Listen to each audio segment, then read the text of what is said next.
नमस्कार दोस्तों। कविता, कहानी और उपन्यास की जर्नी में मैं नलिनी बहल आप सबका स्वागत करती हूँ। आज मैं आपके लिए जो कहानी लेकर आई हूँ उसका शीर्षक है भाग्य की खोज। ये कहानी हम में से ज्यादातर लोगों की सोच की है। इसी सोच के चलते हम अपने जीवन में सफल नहीं हो पाते और अपनी असफलता का ठीकरा अपने भाग्य पर फोड़ते हैं, जबकि हमारी हर समस्या का हल हमारे सामने ही होता है। किंतु अपनी गलत सोच के कारण ही हम अपने जीवन में बार बार असफल होते हैं और उसे अपना भाग्य मानकर बैठ जाते हैं। तो आइए उस सोच को इस कहानी के माध्यम से जानें। जूनागढ़ गांव के सबसे धनी परिवार में हरिया का जन्म हुआ। घर में किसी चीज की कोई कमी न थी, इसलिए बड़े लाड़ प्यार से उसका लालन पालन हुआ। समय के साथ साथ हरिया युवा हो गया, पर वह कोई काम धंधा नहीं करता। उसके माता पिता जब उसे काम में हाथ बटाने के लिए कहते, तो वह कभी उनका कहना मान लेता और कभी अनसुना भी कर देता।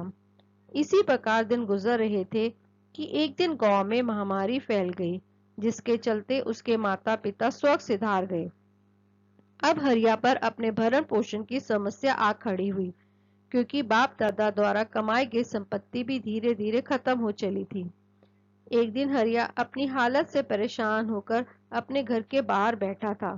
तभी अचानक उसने अपनी छाती पीट पीट कर रोना शुरू कर दिया। मेरा तो भाग्य ही खराब है, मैं ना जाने कहाँ चला गया है, अब मैं क्या करूंगा। जब हरिया ऐसे दहाड़े मार मार कर रो रहा था, तभी उस गांव के अध्यापक वहां से गुजर रहे थे।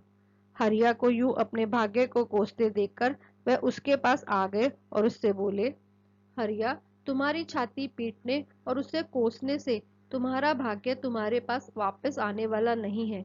तुम्हें उसे खुद ही जाकर वापस लाना होगा।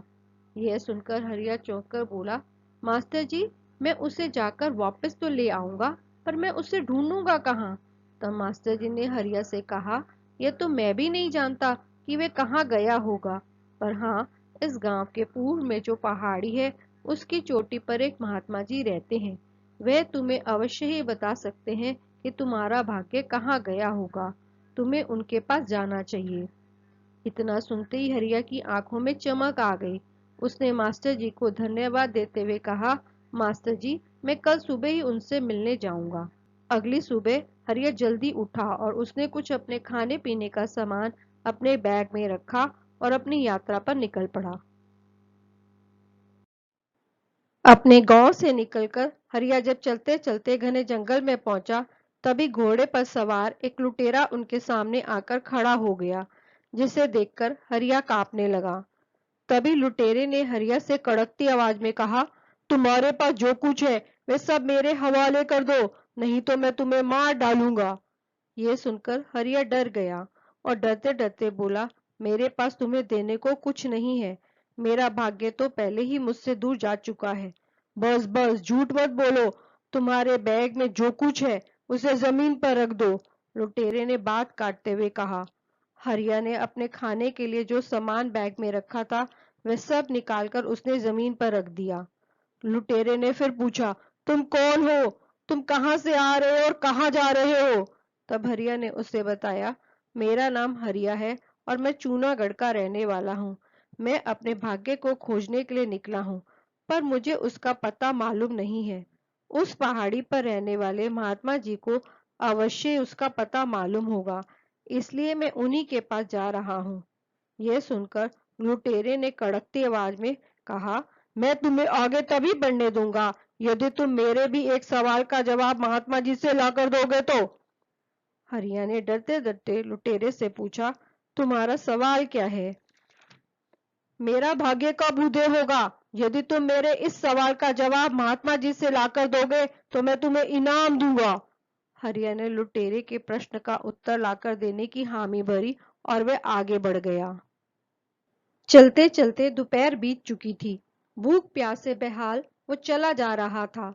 उसके पेट में भूख के कारण कूदने वाले चूहे भी अब हड़ताल पर बैठ चुके थे। तभी उसे एक झरना और फलों से लदा बगीचा दिखाई दिया। हरिया सबसे पहले झरने के पास गया और उसने अपनी प्यास बुझाई।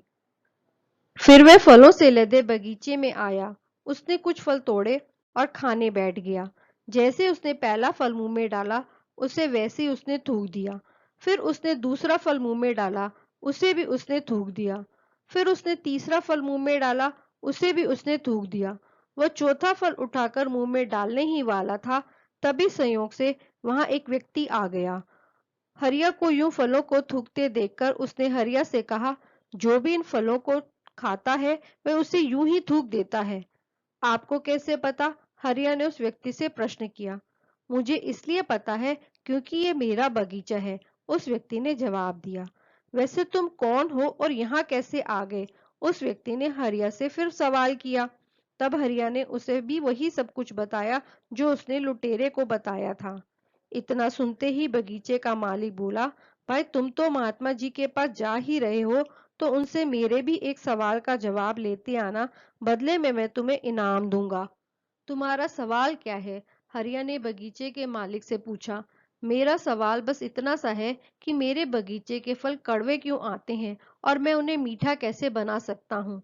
यह सुनकर हरिया बोला, ठीक है भाई, मैं तुम्हारे सवाल का भी जवाब महात्मा जी से लेकर आऊंगा। यह कहकर हरिया आगे बढ़ गया। चलते चलते रात घिर आई। हरिया भूख से बेहाल हुआ जा रहा था। तभी उसे एक महल नुमा घर दिखाई दिया।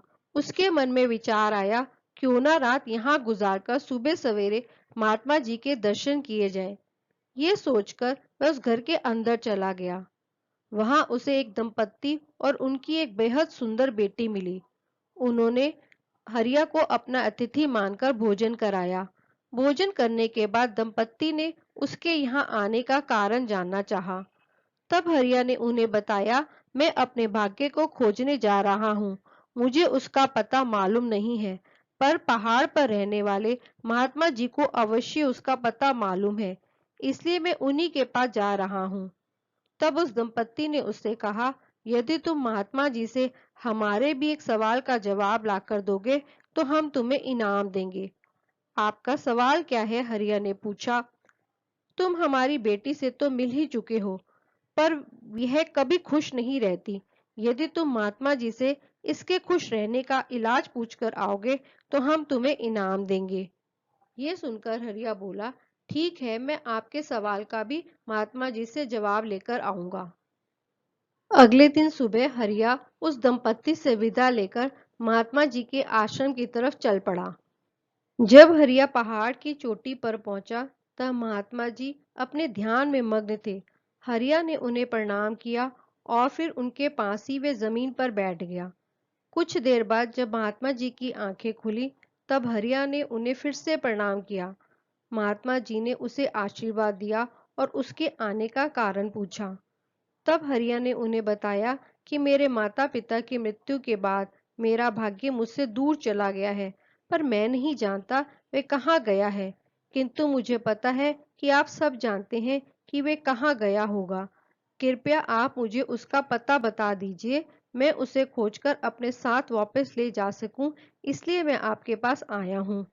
यह सुनकर महात्मा जी बोले, हरिया तुम्हारा भाग्य तो मेरे पास ही आया है। तो फिर महाराज आप मेरे भाग्य को मेरे साथ चलने के लिए कहिए। हरिया ने हाथ जोड़कर महात्मा जी से बोला। नहीं, मैं उसे तुम्हारे साथ नहीं भेज सकता। महात्मा जी ने कहा, हे महात्मन, मैं अपने भाग्य को अपने साथ लिए बिना वापस नहीं जाऊंगा। आप उसे कृपा कर मेरे साथ चलने के लिए कहिए। हरिया यूं बार बार महात्मा जी से विनती करने लगा। तब महात्मा जी कुछ देर मौन रहने के बाद हरिया से बोले, हरिया, मैं तुम्हारे भाग्य को तुम्हारे साथ तो नहीं भेज पाऊंगा, पर हाँ, मैं उसे तुम्हारे पीछे पीछे अवश्य भेज सकता हूँ। हरिया ने हाथ जोड़कर महात्मा जी से कहा, ठीक है महाराज, आप उसे मेरे पीछे पीछे ही सही मेरे पास भेज दीजिए।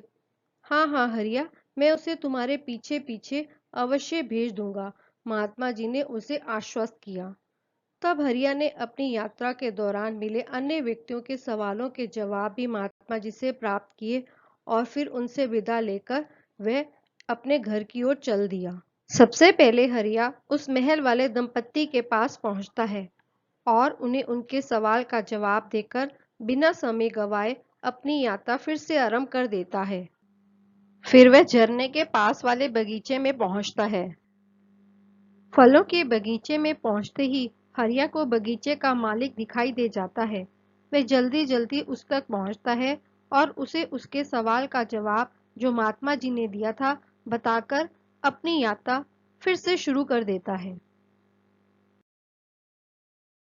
चलते चलते जैसे ही वह जंगल में पहुंचता है तभी लुटेरा उसके सामने आकर खड़ा हो जाता है और हरिया को पहचान लेता है।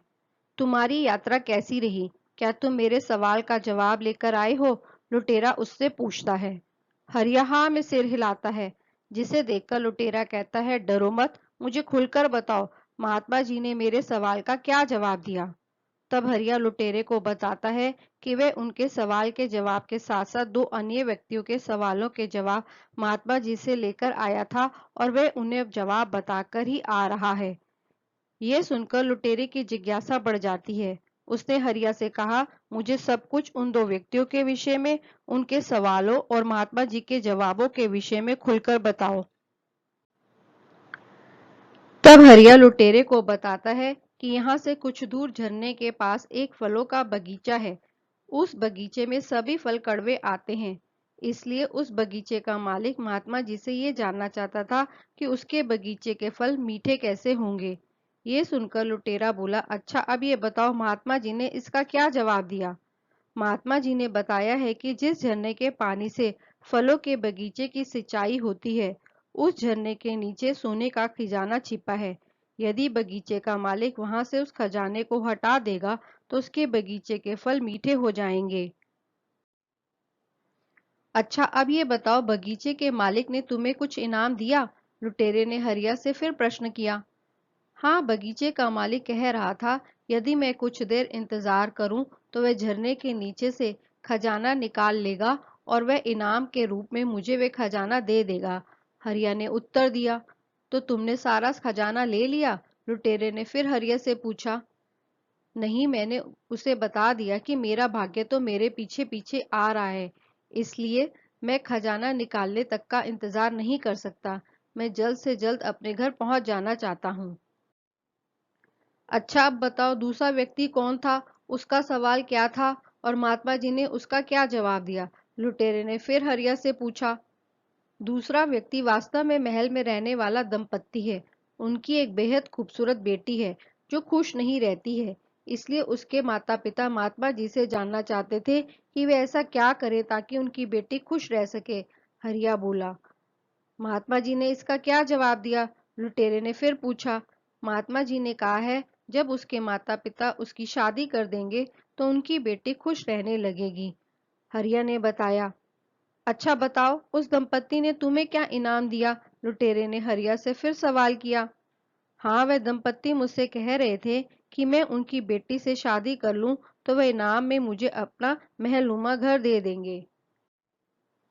तो तुमने क्या किया, उससे शादी कर ली? लुटेरे ने आश्चर्य से हरिया से पूछा। नहीं, मैंने शादी नहीं की। मैंने उन्हें बता दिया कि मेरा भाग्य तो मेरे पीछे पीछे आ रहा है। अच्छा अब ये बताओ महात्मा जी ने मेरा भाग्य उदय होने के विषय में क्या कहा है? महात्मा जी ने कहा है जिस दिन से तुम लोगों की मदद करनी शुरू कर दोगे उस दिन से तुम्हारा भाग्य उदय हो जाएगा। हरिया बोला। यह सुनकर लुटेरा बोला, तुम मेरे सवाल का महात्मा जी से जवाब लेकर आए हो, मैं इनाम में तुम्हें अपना घोड़ा देता हूँ।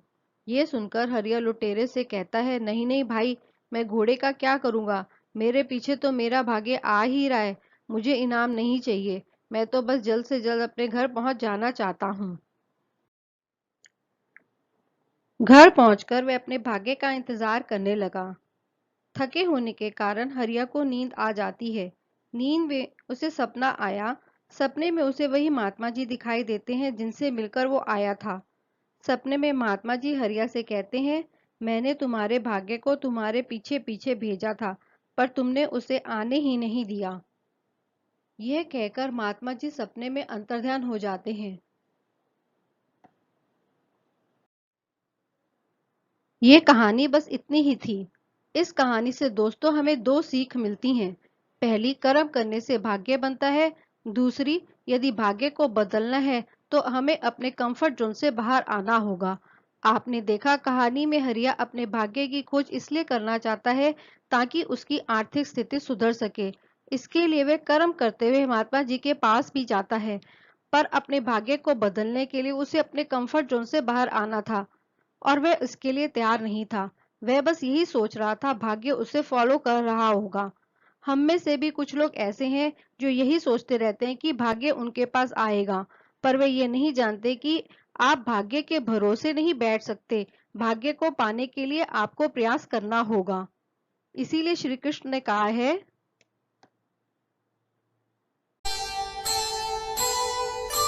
कर्म करे किस्मत बने, जीवन का यह मर्म, प्राणी तेरे हाथ में, तेरा अपना कर्म, तेरा अपना कर्म। तो दोस्तों, आपको ये कहानी कैसी लगी?